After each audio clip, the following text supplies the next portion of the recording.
Mesdames, Mesdemoiselles et Messieurs, bonsoir. Vous faites bien de nous rejoindre sur Gulf TV, Gulf FM Africa et sur nos différents canaux digitaux pour ce numéro de votre émission Pour ou Contre.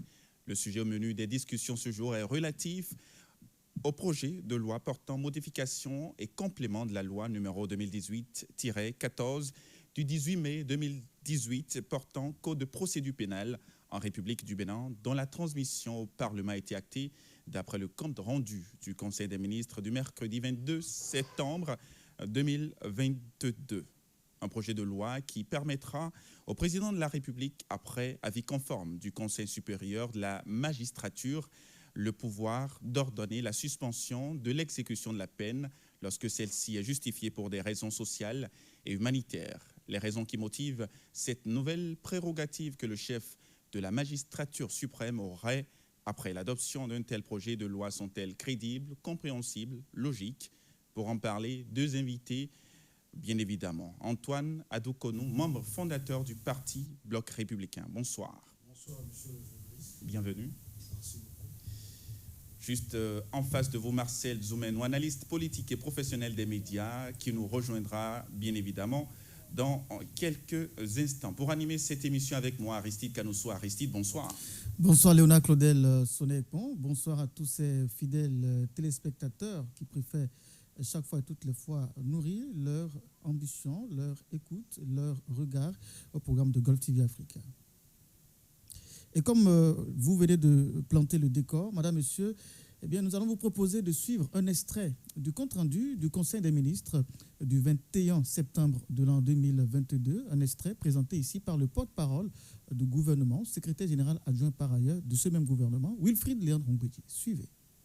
1.2. Transmission à l'Assemblée nationale du projet de loi portant modification et complément de la loi numéro 2018-14 du 18 mai 2018 portant code de procédure pénale en République du Bénin.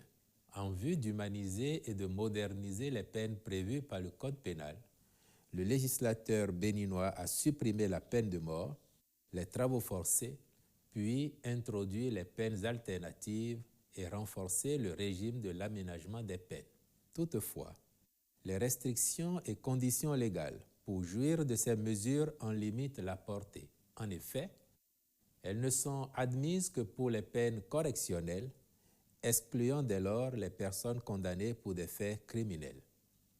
Elles ne permettent donc pas au gouvernement d'apporter des réponses adaptées aux situations exceptionnelles d'ordre social et humanitaire.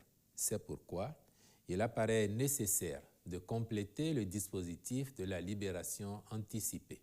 La réforme proposée vise à conférer au président de la République, après avis conforme du Conseil supérieur de la magistrature, le pouvoir d'ordonner la suspension de l'exécution de la peine lorsque celle-ci est justifiée pour des raisons sociales et humanitaires. Ainsi, dans les dispositions du projet de loi, les condamnés à une peine privative de liberté peuvent également et exceptionnellement bénéficier de la suspension de l'exécution de la peine lorsque l'exécution entamée, il est établi à leur égard une conduite de nature à justifier la mesure ou que celle-ci est dictée par les considérations d'ordre social et humanitaire significatives. Le texte soumis à l'étude de l'Assemblée nationale précise que cette suspension est faite à la requête de la personne condamnée pour une durée qui ne saurait excéder 5 années civiles, renouvelables une seule fois. De plus, aucune suspension de l'exécution de la peine ne saurait excéder 10 ans, mais lorsqu'après le renouvellement, la durée de 10 années est expirée, la suspension produit les effets d'une grâce présidentielle. Par ailleurs, le même texte précise que lorsque le renouvellement n'est pas ordonné au terme de la première période de 5 années, l'exécution de la peine reprend son cours sur réquisition du procureur de la République près le tribunal du lieu d'exécution de la peine et selon les dispositions du Code de procédure pénale. Toutefois, lorsque la peine prononcée est la réclusion ou la détention à perpétuité, la suspension de son exécution est exclue. Le garde des Sceaux ministre de la Justice et de la Législation, est instruit à l'effet d'en exposer les motifs et de soutenir la discussion devant la représentation nationale. En point 2, transmission à l'Assemblée nationale du projet de loi portant modification et complément de la loi numéro 2018-14 du 18 mai 2018 portant Code de procédure pénale en République du Bénin. En vue d'humaniser et de moderniser les peines prévues par le Code pénal, le législateur béninois a supprimé la peine de mort, les travaux forcés, puis introduit les peines alternatives et renforcé le régime de l'aménagement des peines. Toutefois, les restrictions et conditions légales pour jouir de ces mesures en limitent la portée. En effet, elles ne sont admises que pour les peines correctionnelles, excluant dès lors les personnes condamnées pour des faits criminels. Elles ne permettent donc pas au gouvernement d'apporter des réponses adaptées aux situations exceptionnelles d'ordre social et humanitaire. C'est pourquoi il apparaît nécessaire de compléter le dispositif de la libération anticipée. La réforme proposée vise à conférer au président de la République, après avis conforme du Conseil supérieur de la magistrature, le pouvoir d'ordonner la suspension de l'exécution de la peine lorsque celle-ci est justifiée pour des raisons sociales et humanitaires. Ainsi, dans les dispositions du projet de loi, les condamnés à une peine privative de liberté peuvent également et exceptionnellement bénéficier de la suspension de l'exécution de la peine lorsque l'exécution entamée, il est établi à leur égard une conduite de nature à justifier la mesure ou que celle-ci est dictée par les considérations d'ordre social et humanitaire significatives. Le texte soumis à l'étude de l'Assemblée nationale précise que cette suspension est faite à la requête de la personne condamnée pour une durée qui ne saurait excéder 5 années civiles, renouvelables une seule fois. De plus, aucune suspension de l'exécution de la peine ne saurait excéder 10 ans, mais lorsqu'après le renouvellement, la durée de 10 années est expirée, la suspension produit les effets d'une grâce présidentielle. Par ailleurs, le même texte précise que lorsque le renouvellement n'est pas ordonné au terme de la première période de 5 années, l'exécution de la peine reprend son cours sur réquisition du procureur de la République près le tribunal du lieu d'exécution de la peine et selon les dispositions du Code de procédure pénale. Toutefois, lorsque la peine prononcée est la réclusion ou la détention à perpétuité, la suspension de son exécution est. Et vous venez ainsi de suivre le point du porte-parole du gouvernement, Wilfried Léandre Ngbeji, sur la transmission à l'Assemblée nationale du projet de loi portant modification et complétant la loi numéro 2018-14 du 18 mai 2018 portant Code de procédure pénale en République du Bénin. Et en plateau avec nous, ce soir, pour discuter de la question, Antoine Adoukonou, membre fondateur du Bloc républicain. Bonsoir à nouveau, Antoine Adoukonou. Bonsoir, monsieur le journaliste. Dans le réserve, bien évidemment, que votre vis-à-vis va nous rejoindre sur ce plateau. Je voudrais vous faire la question de savoir que vous inspire ce projet transmis à l'Assemblée nationale.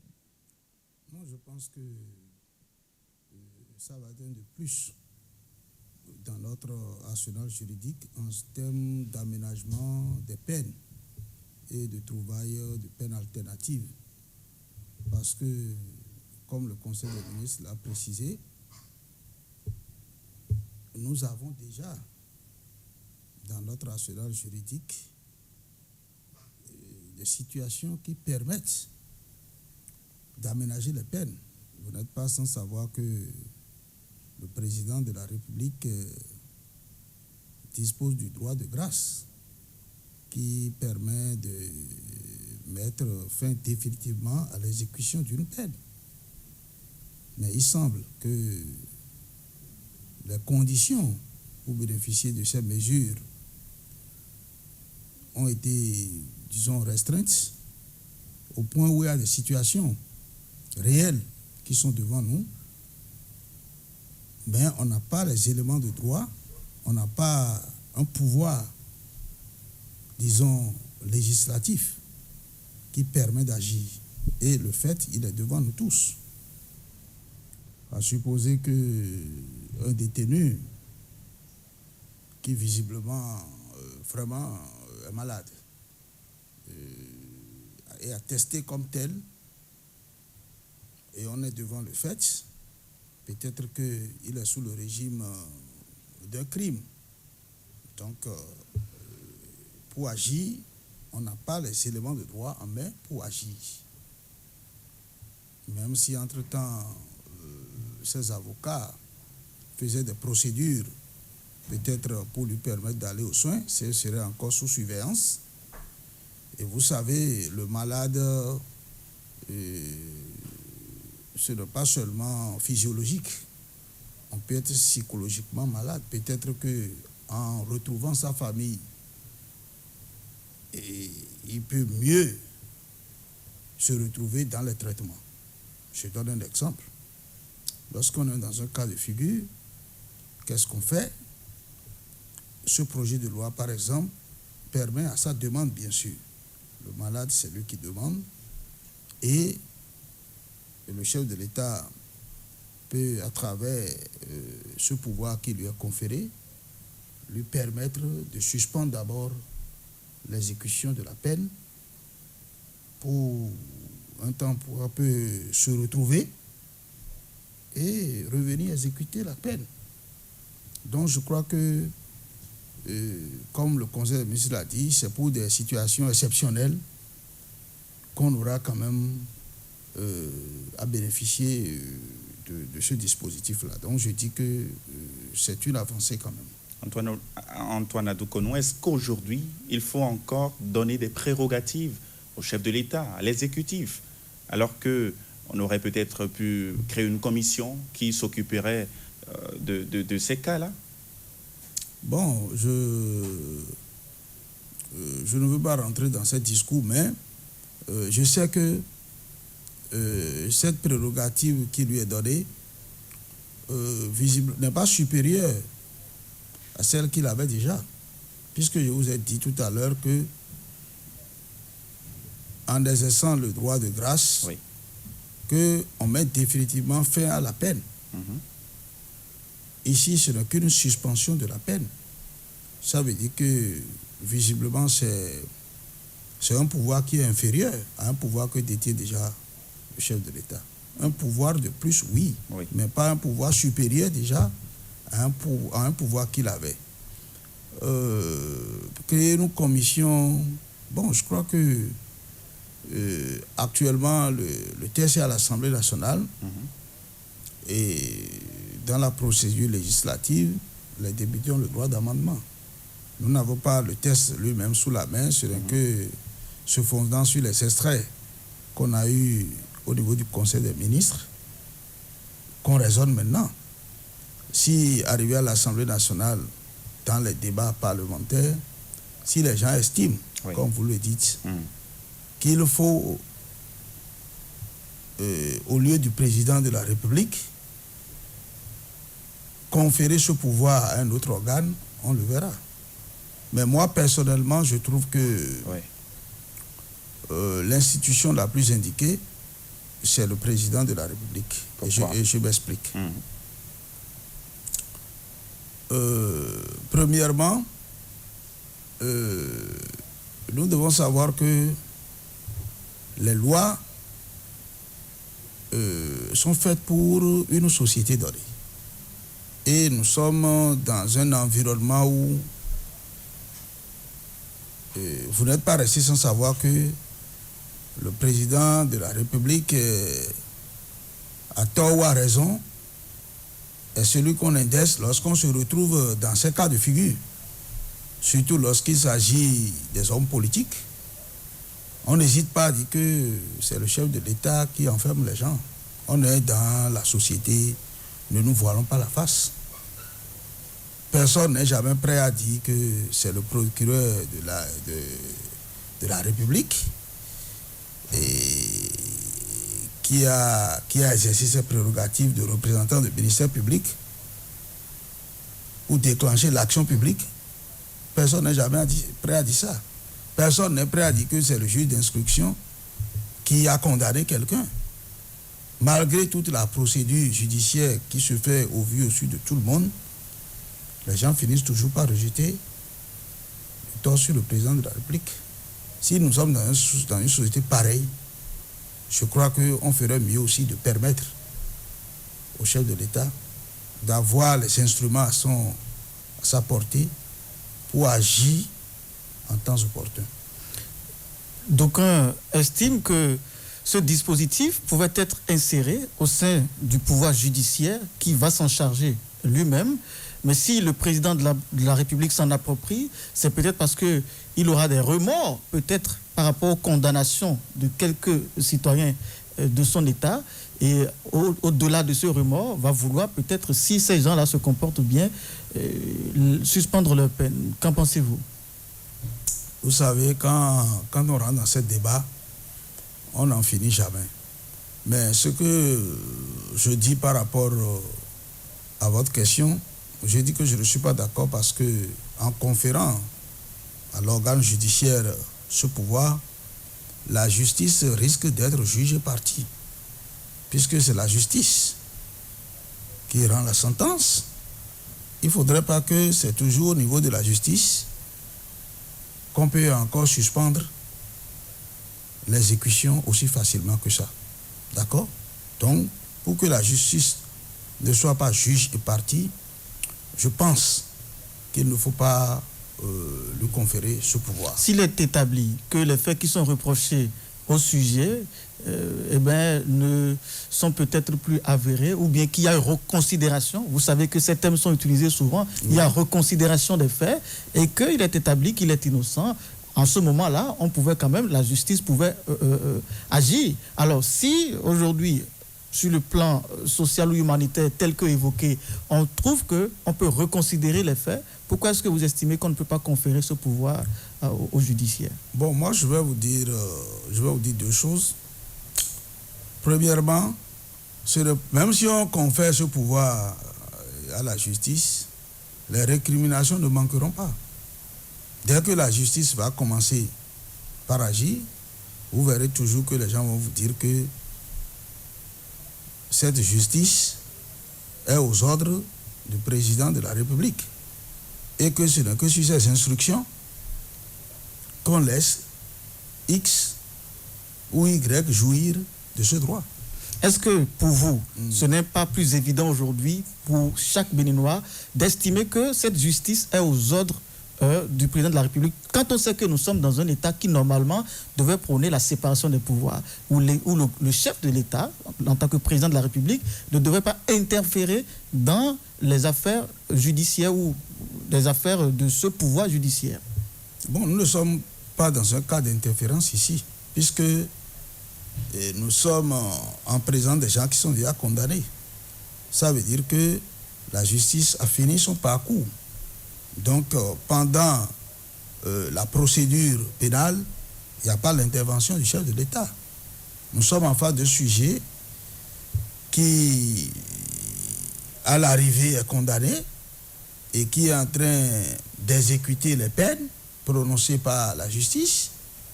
Et à un moment donné, pour une raison ou une autre, d'ordre social ou humanitaire, il se trouve que l'intéressé même demande, au regard de cette disposition, une suspension de peine, histoire peut-être de se revoir. À partir de ce moment, le chef de l'État n'intervient qu'en aval. Donc, il n'y a pas une émission dans la procédure judiciaire. En attendant de laisser Léonard Claudel Sonnet pour vous faire sa question, je voudrais vous demander, dans ce contexte-là, est-ce que vous ne pensez pas que le chef de l'État, en tant que pouvoir exécutif, sera à la fin critiqué parce qu'on dira que l'interférence dont il a fait preuve dans cette affaire, c'est peut-être dû à un cas politique qui le tient à cœur, c'est peut-être dû à un fait ci ou à un fait ça. Qu'est-ce que vous en pensez? Et l'autre question que j'aimerais justement vous faire, et que ça tient forcément à cœur à beaucoup de personnes, quel est le risque pour le chef de l'État de prendre sur lui-même cette responsabilité, ou quel est l'avantage? Le risque ou l'avantage? Bon, vous savez,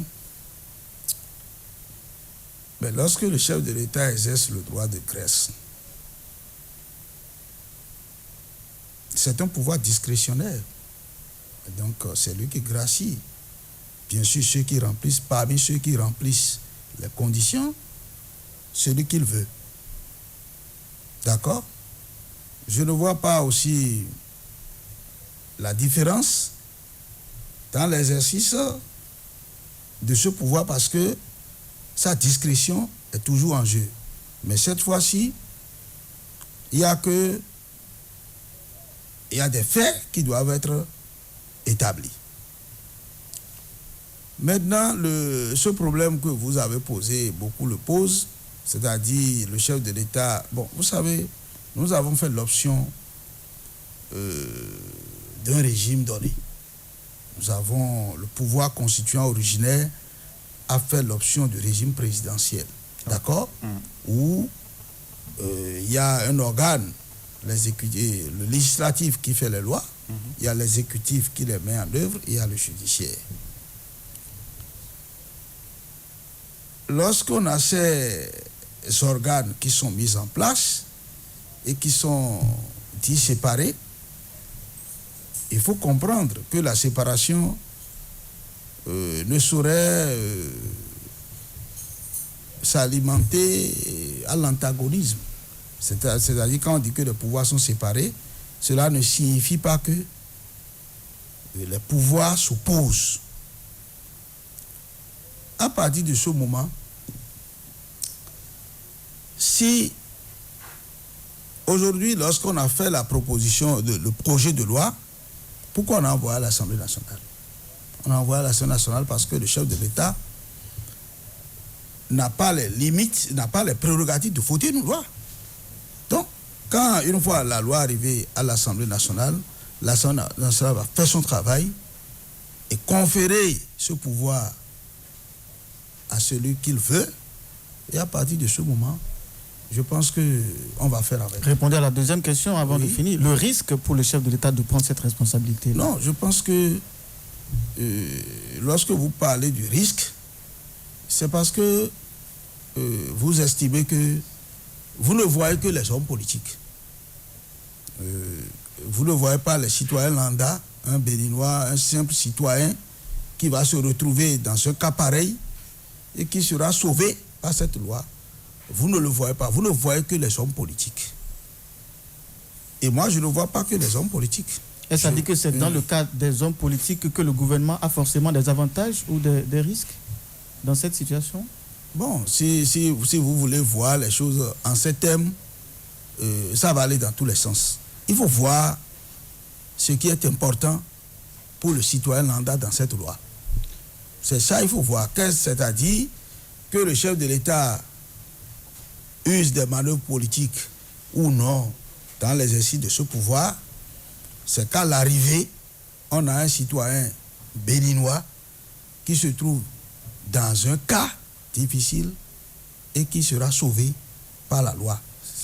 Antoine Adou-Konou, oui. Est-ce que véritablement ce projet de loi n'est pas un instrument de chantage politique vis-à-vis des personnes de l'opposition, des personnalités de l'opposition, parce que entre-temps, ayant été incarcérés, le pouvoir exécutif peut donc leur demander de faire volte-face pour quand même interférer ou bien agir dans leur sens. Bon, vous savez... On parle politique, bien évidemment. Non, vous savez, lorsque il s'agit des hommes politiques, quel que soit ce qu'on va faire, oui, on dira que ce chantage-là ne finira pas. On n'a pas... Bon, vous savez que ce chantage-là existe depuis. Ce n'est pas cette loi qui va ouvrir l'ère des chantages. Mais maintenant, le président de la République a désormais une prérogative, une arme en ses mains. En tout cas, si la loi est promulguée. Et c'est à la demande de l'intéressé. Il faut compléter ça. Ce n'est pas que le chef de l'État se lève pour dire voilà, je veux. Non, c'est à la demande de l'intéressé. Oui. Si quelqu'un est un opposant Oui. et il pense que il va démontrer que ce n'est que les mouvanciers qui bénéficient de la loi, il n'a qu'à rester en prison. Non, pas forcément. Ce que il n'a qu'à rester en prison. je tente de vous poser comme question, c'est par exemple un opposant qui va en prison et entre-temps, il est approché donc par les hommes politiques, ceux de la mouvance, donc lui demandant de faire volte-face, de revoir sa position pour qu'entre-temps, le président de la République puisse intervenir dans son processus. Ce que je vais vous dire, Oui. et que vous allez comprendre une fois pour toutes, Oui. sachez que il n'y a jamais de démocratie réelle dans le monde. Il n'y a que des rapports de force. Absolument. C'est ainsi et il en sera ainsi. D'accord. Tout ce que vous décrivez là, c'est bien possible. c'est bien possible. Comme ça peut ne pas être ça. C'est pourquoi je vous ai dit, même si c'est le cas, ou ce n'est pas le cas, à l'arrivée, Oui. le détenu, c'est le détenu qu'il faut voir. Qu'il soit opposant ou mouvancier, qu'on use des manœuvres donc, que vous décrivez là. C'est qu'à l'arrivée, on a un citoyen béninois qui est dans une situation et qui a fini par s'en sortir, ne serait-ce que de façon temporaire. Et ça, il faut voir d'abord, puisque ce pouvoir est conféré au président de la République et non à M. Patrice Talon. Lui va l'exercer pendant qu'il est là. Oui. Demain, vous pouvez vous asseoir là. Puisque c'est pour tous les Béninois. Mais actuellement, c'est Patrice Talon qui est là. Je suppose qu'un président vient, il fait ce que vous dites là. Oui. Et que vous voyez que on juge que c'est mauvais. Si vous êtes là, vous allez faire comme lui. Je ne sais pas, moi, je ne suis pas président de la République. Ça veut dire qu'au moment où vous êtes là, et que vous voyez qu'on ne doit pas faire comme ça, vous allez faire ce qui est normal. D'accord. Et en ce moment, on va dire que bon, c'est bon. Ça veut dire que il faut d'abord le dispositif. Et maintenant, le reste va suivre. Est-ce que vous ne pensez pas, comme vous le demandait mon confrère il y a un instant, le risque, parce que une chose est d'avoir une arme, une autre est d'utiliser donc cette arme-là. Est-ce qu'il n'y a pas un grand risque pour que ce que j'essaie de décrire arrive? Bon, peut-être que dans un régime présidentiel, vous ne mesurez pas ce que c'est qu'un président de la République. Un président de la République n'a pas besoin nécessairement de cette disposition-là. S'il a le cœur dont vous parlez, là, il n'a pas besoin de cette disposition pour agir. Il est vrai aussi que il n'a pas besoin de ça. Il est vrai aussi qu'il n'est pas à l'étape où nous sommes, vu la configuration de l'Assemblée nationale, il n'est pas obligé de proposer directement. Je parle de l'exécutif. Il pouvait faire passer le projet par un député à l'Assemblée nationale, puisqu'il n'y a que des députés qui soutiennent le pouvoir, qui sont en position actuellement. Mais ce que j'aimerais faire remarquer est ressorti dans les différentes questions qui vous ont été adressées tout à l'heure par mon confrère Léonard Claudel Sonnet-Pont, c'est de savoir si dans un contexte où le chef de l'État même, entre-temps, l'a dit, il y a des acteurs qui posent des actes peut-être criminels ou répréhensibles, mais sur le champ politique.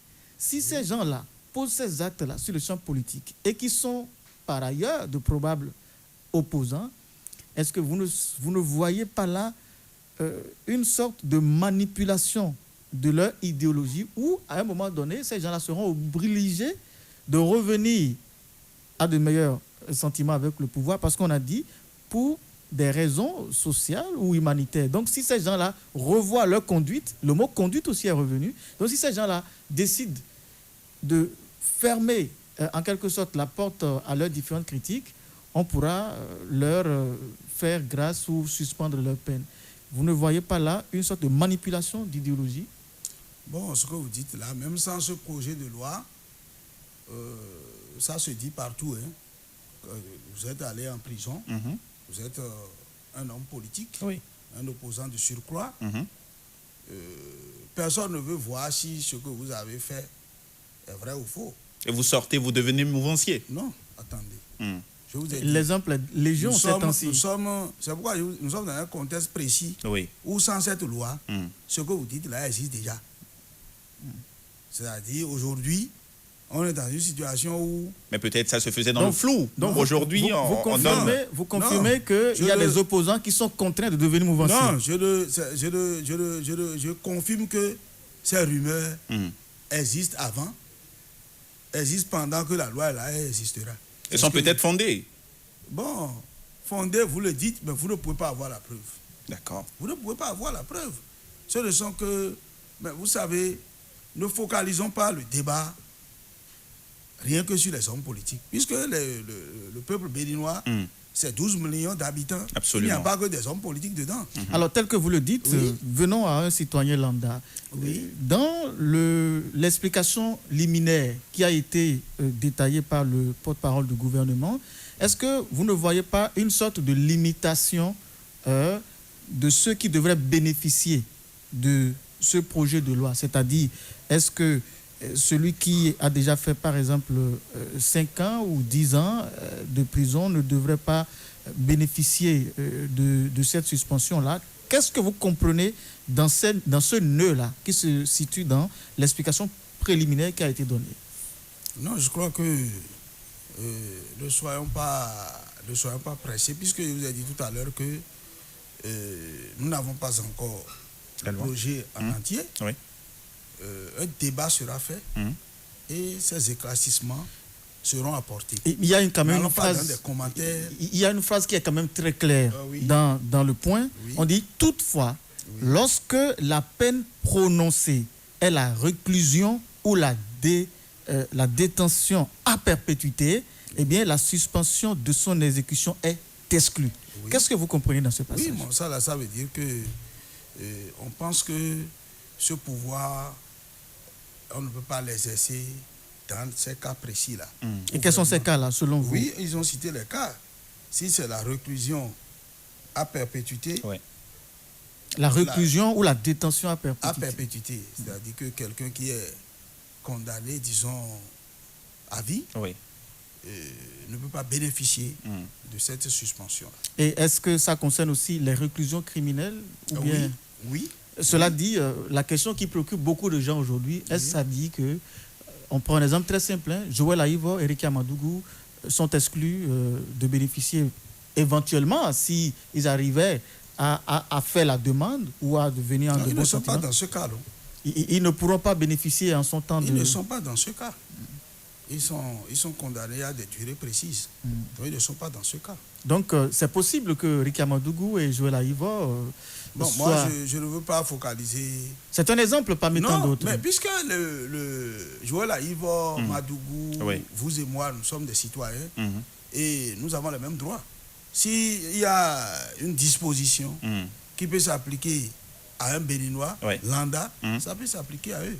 Je ne considère pas leur personnalité, mais je vois qu'ils sont des citoyens. Ce que je peux bénéficier, ils peuvent le bénéficier, s'ils remplissent les conditions. Alors, quand le chef de l'État, je ne dirais pas le chef de l'État, quand le projet de loi parle du social et de l'humanitaire, qu'est-ce que vous comprenez par là? Est-ce à dire que quand la personne est malade seulement, on vient suspendre sa peine? Moi, je vous ai dit que... C'est pourquoi je vous ai dit, attendons que la loi soit votée, promulguée. On verra peut-être qu'il doit y avoir des champs de définition ou bien des précisions sur ce qu'ils appellent social ou humanitaire.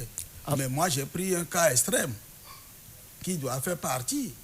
Lorsque la personne est malade et c'est visible, c'est attesté, les médecins, tout le monde a démontré qu'il fait la demande, c'est un cas humanitaire patent. J'ai pris un cas indiscutable. Oui. Avant, on parlait des mains invisibles. Est-ce qu'aujourd'hui, le pouvoir exécutif s'est dit qu'il faut ressortir ces mains invisibles-là pour qu'ils soient véritablement visibles? Aujourd'hui, on n'aura plus forcément besoin de, comme vous l'avez dit, que ce soit avant, aujourd'hui et après, on va toujours insinuer que le pouvoir exécutif, le président de la République, emprisonne des gens ou les font donc ressortir. Mais véritablement? Entre-temps, c'était généralement dans le flou. On se disait, ça s'est passé comme ça, on ne sait pas qu'est-ce qui s'est passé. Aujourd'hui, c'est en quelque sorte comme si on est en train de valider ce processus-là. Bon, je découvre que vous êtes vraiment un Béninois, puisque au-delà de tout ce qu'on dit, vous faites tout pour revenir dans le débat social. Donc, ça, c'est le Béninois. Parlons du débat social. C'est-à-dire que ce qui est ici maintenant, comprenons que, bon, supposons que le chef de l'État veut peut-être politiquement user ce pouvoir pour faire sortir quelqu'un. Oui. Ben, il faut au moins que la personne, quand même, il y aura des médecins assermentés, il y aura tout un processus pour montrer, pour que le cas soit avéré. C'est pourquoi on parle de situation exceptionnelle. C'est le cas parce que le chef de l'État a ce pouvoir-là. Forcément, quelqu'un va tomber malade, vaille que vaille, on va... Comment? Non, c'est quand les cas seront vraiment avérés. Comprenez que c'est pour régler un problème important pour la nation. Tout le reste que vous dites là, nous sommes des humains. Bon, moi, je ne veux pas dire que ça ne se passera jamais. Mais si la personne est peut-être malade, peut-être qu'il faut renforcer le service sanitaire au niveau de nos prisons. Est-ce qu'il ne faut pas peut-être guérir le mal à la racine plutôt que de chercher à suspendre les peines?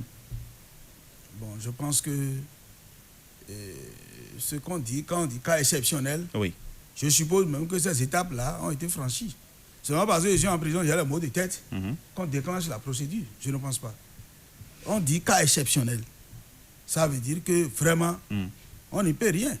Et vous voyez, vous êtes dans le pays et vous entendez, il y a des gens qui sont vraiment dans cette situation et quand on ne fait rien, ils décèdent. Ils décèdent. Je vais emprunter le même courant que vous, Antoine Adoukonou. Supposons un instant que ce projet de loi est désintéressé. Supposons que c'est non orienté, c'est pas taillé sur mesure pour régler un problème. La loi a un caractère général, donc retenez que c'est désintéressé. Je suis d'accord. Ne faites pas cette hypothèse-là. Oui, la loi a un caractère général. La loi a un caractère général. Oui. Nous avons vu dans ce pays des lois qui ont été votées, mais qui, au final, n'ont pas avantagé toutes les couches concernées par cette loi-là. Donc, c'est possible que nous parlions de loi désintéressée. Alors, supposons un instant que c'est avéré. Est-ce à dire que ce dispositif que le chef de l'État est en train de mettre en place, première question, s'est inspiré de la situation de l'affaire évasion de Badar, de la prison, où il a tenté, selon les dits d'un journaliste, il a tenté en vain de porter la doléance pour qu'il soit quand même libéré, pour qu'il aille se faire soigner. Mais une tentative qui a été vaine. Est-ce à dire qu'aujourd'hui, ce dispositif va faciliter la transmission? Parce que vous avez dit, l'intéressé, le sujet, doit faire la demande. Mais est-ce qu'aujourd'hui, il y a un circuit idéal qui pourrait faire que la demande va facilement parvenir au chef de l'État et qu'il va, dans le délai, agir, selon vous? Bon, nous sommes en présence d'une loi. Ça veut dire que les procédures seront décrites et si quelqu'un remplit les conditions, reste dans les procédures et que ça ne pas...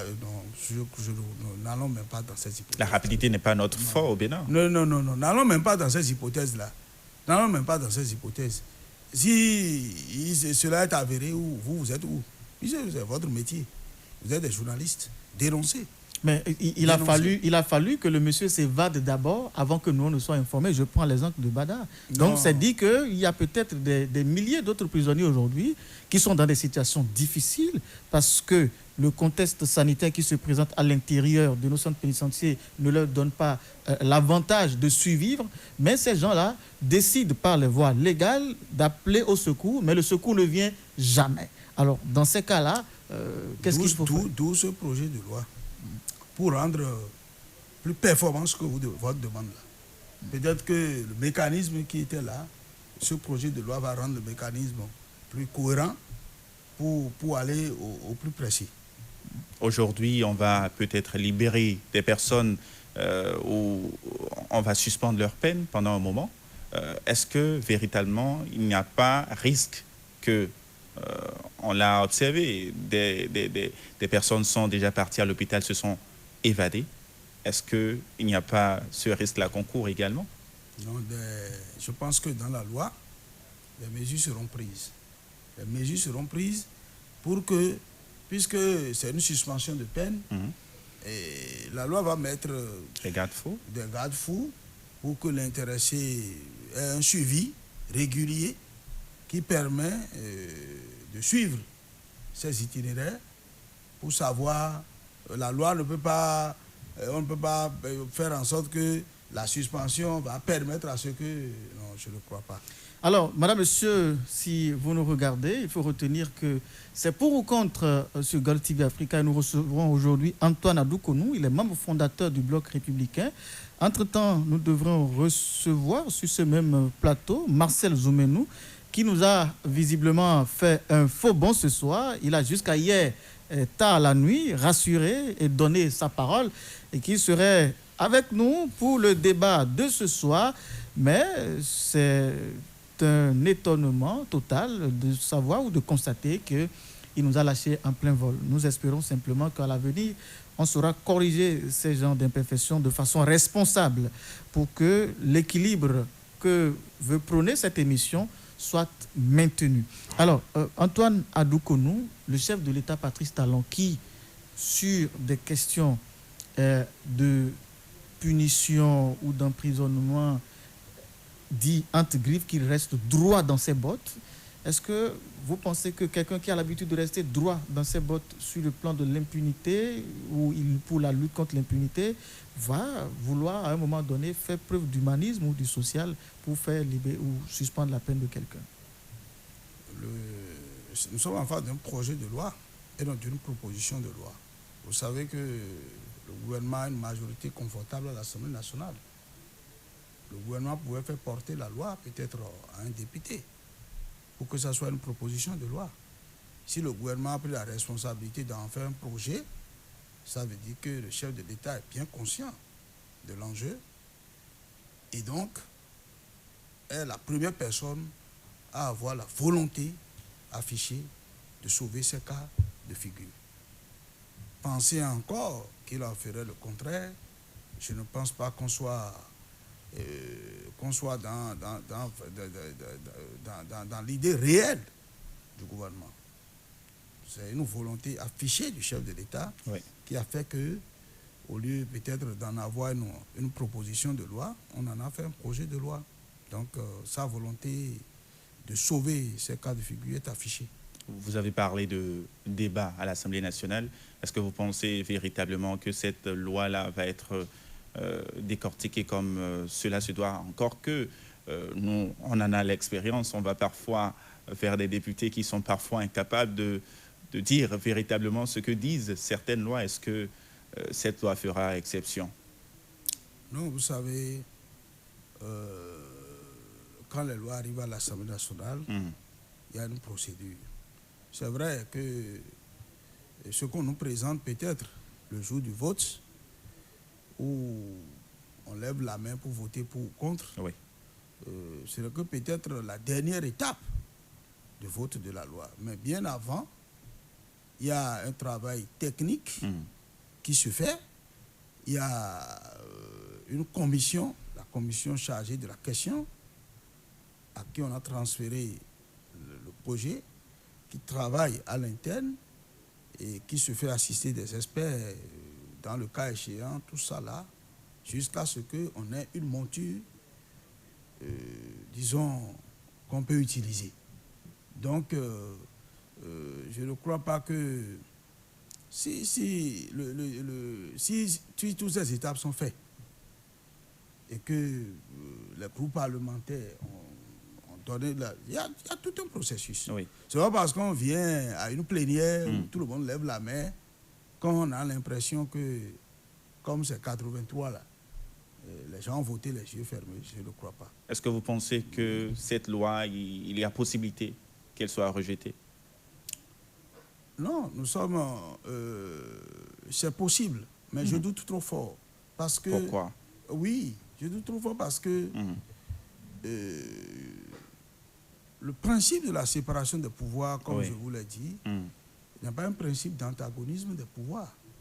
C'est-à-dire que il n'y a pas plusieurs souverains. Il y a un seul peuple qui est souverain et qui a délégué les fonctions de cette souveraineté à des institutions, ne serait-ce qu'au plan fonctionnel. Ça veut dire quoi? Si ce qu'on propose là, Oui.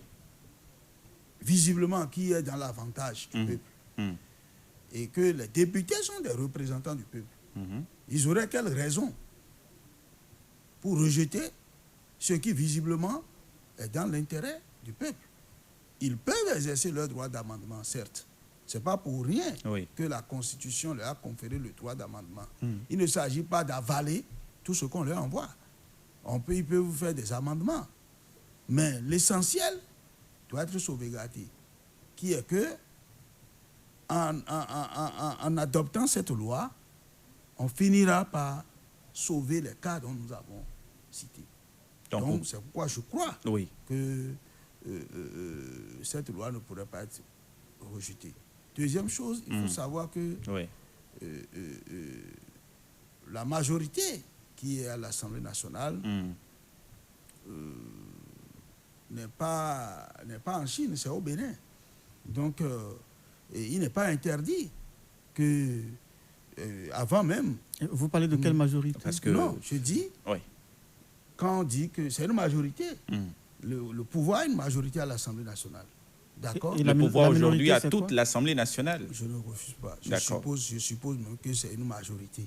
D'accord? Le pouvoir, il n'est pas interdit que le pouvoir change avec sa majorité sur des sujets peut-être qui peuvent fâcher dans la loi et que déjà peut-être tout ça là peut-être a été harmonisé. C'est possible. Ce n'est pas interdit. Je vous pose la question parce que on n'a pas encore vu une loi rejetée après l'élection de cette mandature. On n'a pas... Si vous dites ça, je vais vous demander, donnez-moi une loi qui a été votée. Oui, qui n'est pas pertinente, c'est ça? Qui n'est pas pertinente. C'est de ça les questions. Ce n'est pas le fait de rejeter qui est le problème. Et c'est pour ça que nous luttons. Moi, je suis tenté, par exemple, sur la question de pertinence, de vous faire la question, je ne confirme rien, de savoir si la loi sur la santé sexuelle et la reproduction, pour vous, est-ce qu'elle est véritablement pertinente? Ou on dit, si la femme est en situation de détresse émotionnelle, sociale et tout le reste, détresse émotionnelle, elle peut avorter à tout moment. Et on lui confère le droit même à n'importe quel moment d'attribuer son nom à son enfant, son patronyme, pour être plus précis, à son enfant. Un projet de loi qui a beaucoup fait de polémiques, bien évidemment. Je veux plutôt me limiter à l'avortement. Est-ce que vous ne voyez pas qu'il y a un hic là? C'est tout un débat. C'est tout un débat. Mais moi, je pense que le président de la commission des lois a fait encore son exercice périodique en ce moment-là et a donné beaucoup de détails. Moi, j'ai été convaincu.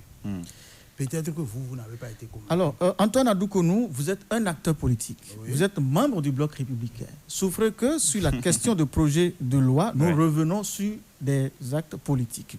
Vous disiez en milieu de débat que l'acteur politique qui est détenu actuellement et qui a la possibilité de faire une requête à l'endroit du chef de l'État pour demander qu'on suspende sa peine si la loi est votée et promulguée, si cet acteur politique estime qu'il est un opposant véridique, authentique, et qu'il trouve que la mouvance, il ne veut pas se dédire de sa ligne, qu'il reste là. Est-ce à dire que tant pis pour les opposants qui ne veulent pas se convertir en mouvancier, selon vos propos? Non, je n'ai pas... Ce que j'avais dit, c'est... J'étais en train de donner la précision que, en fait, cette loi est faite pour tout le monde, mouvancier ou opposant. Mais si je suppose que j'ai deux mouvanciers, j'ai un mouvancier et un opposant qui se trouvent dans le même cas de figure, voilà que les dispositions disent que c'est l'intéressé qui fait la demande. Si c'est le mouvancier qui fait la demande, et que l'opposant ne fait pas la demande. Tant pis pour l'opposant alors. C'est ça? Mais puisqu'il ne fait pas la demande, Peut-être on va l'obliger à faire la demande. Peut-être qu'il n'a pas accepté les conditions. Non, il n'y a pas. Quelles que soient les conditions, Oui, c'est qu'il fait la demande d'abord. d'accord. On ne peut avoir sa bonne foi, ne peut être démontrée qu'à partir de la demande. De la demande. C'est quand il fait la demande et que la demande suit des procédures et que c'est arrivé peut-être au niveau du chef de l'État, Et que ça ne prospère pas. que ça ne prospère pas, qu'on peut rentrer dans ces hypothèses-là. Mais on ne peut pas voir ces hypothèses Oui. et ne pas aller dans le sens de cette loi. Antoine Adoukonou, votre mot de fin, puisque nous sommes harcelés par le temps. Non, je crois que c'est de vous remercier d'ailleurs pour cette invitation. Malheureusement, je n'ai pas mon contradicteur parce que nous sommes là pour éclairer le peuple. Et ce serait bien qu'il y ait encore un autre son de cloche. Peut-être qu'il serait là et j'aurais développé aussi Plus. Oui. Mais on souhaiterait quand même que pour les fois à venir, que ça ne se passe plus ainsi. Ce que je peux dire pour conclure, c'est que il faut que nous ayons foi en nos institutions. Les députés qui veulent voter la loi, quand ils vont finir par voter la loi, ils vont se retrouver dans la population. Ils ne seront pas députés ad aeternam vitam. Mais la loi, là, tant qu'elle ne serait pas abrogée, elle serait applicable tant qu'ils seront là et peut-être que ce serait peut-être eux qui seront en situation. Donc, nous voyons l'institution qu'est l'Assemblée nationale et non 83 députés sur 83, tout ça là. Et que on demande aux honorables députés qui vont examiner la loi dès le mardi prochain, de bien examiner la loi, d'apporter des amendements possibles et qu'on ait quand même un test digérable. Avant de laisser le soin à Léonard de conclure rapidement, nous allons rappeler à nos téléspectateurs que jusqu'à hier, tard la nuit, la rédaction de GovTV Africa a été rassurée par Marcel Zoumenou, qui malheureusement n'est pas venu sur le plateau. C'est sur ces mots que nous mettons un terme à cette émission. Il y a été question du projet de loi portant modification et complément de la loi numéro 2018-14 du 18 mai 2018 portant code de procédure pénale en République du Bénin et des prérogatives qu'il confère en son temps au président de la République. Merci à Aristide Canosso qui m'a aidé à conduire cette émission, à Antoine Adoukonou, membre fondateur du Bloc républicain, à Marcel Zoumenou, même s'il n'est pas arrivé, analyste politique et professionnel des médias qui ont répondu présent à l'invitation de ce débat. Un merci aussi à l'équipe de préparation, de diffusion et à toutes celles et ceux qui nous ont suivis en direct sur les différents médias du groupe de presse La Gazette du Golfe et sur nos différents canaux de diffusion sociaux, en l'occurrence Facebook et YouTube. Suivez à 22h une nouvelle édition du journal télévisé avec Spérois ou sinon Léonard Claudel Sonnet quand je suis. Bonsoir chez vous.